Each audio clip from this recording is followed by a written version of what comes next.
Alrighty people, been out looking for jobs, but I stopped by to get a hand wound mincer.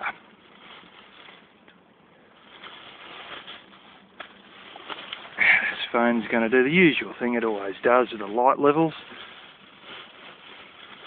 I think you can see the works moving there. Yeah, I got another one that my uncle had, and the bottom, instead of being white, that's actually a suction cap thing, which is a bit ridiculous, but instead of being white down the bottom, it's all sort of like this silvery colour. And the insides are a little bit worn, it was starting to rust, so I've sprayed it all with olive oil. But that's one I've already got that my uncle originally owned. My mum had one originally. This one, I'm pretty certain that I can actually buy spares for this sort of stuff from a certain place, because these are sort of, there's a hell of a lot of them that are all the same sort of casting. And while this is a more modernish one than the other one I've gotten than the one my mum used to have, I'm pretty certain that if this is missing bits, which I think it might be, I can get more parts for it. That was $5. One of these op shops. But there's something else I got. Now, it all helps China along. All these pansies decided that anything electrical shouldn't be sold in an op shop.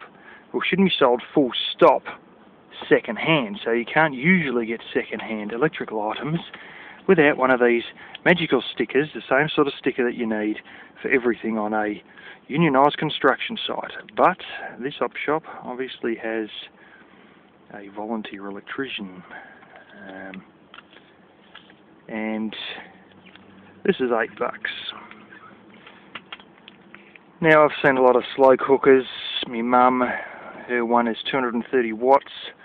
The best I've ever seen is 180 watts, and you sort of say, oh, is my 240 watts worth of panels going to handle 180 watts?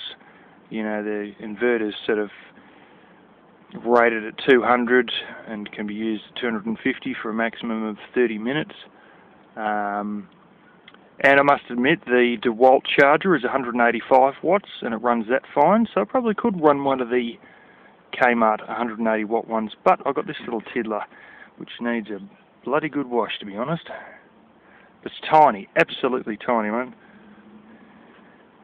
It's only, like, oh, God blimey, 9 inches across or something.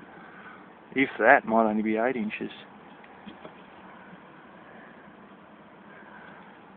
I'll try to show you the wattage if this wants to play ball.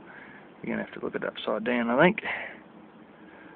Or not at all, because I've got the world's most hopeless bloody camera here. Yeah, you can't see it. But anyway, it's 110 watts. And I think that's well within realistic usage range of my solar system. So, next summer, we are likely to start trying to use this.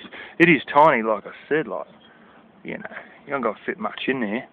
If you want to chuck some chicken wings and drumsticks and stuff in, and maybe even a few lamb chops with the rib bone cut off the end, which I get sick of trying to get lamb chops in my frying pan. The rib bone's too long. It drives me bloody mad. So often enough I just hack the bastard off, and I have been known to get out an axe in anger and just hack the rib bone off chops just to get them to fit in the frying pan. That has happened before today. But next time we kill some sheep, we'll try and get some that have actually got the rib bone cut off with the bandsaw properly, so that I can fit them into this. But yeah, here we go. I never knew ones this small even existed, and I was glad I walked into that shop.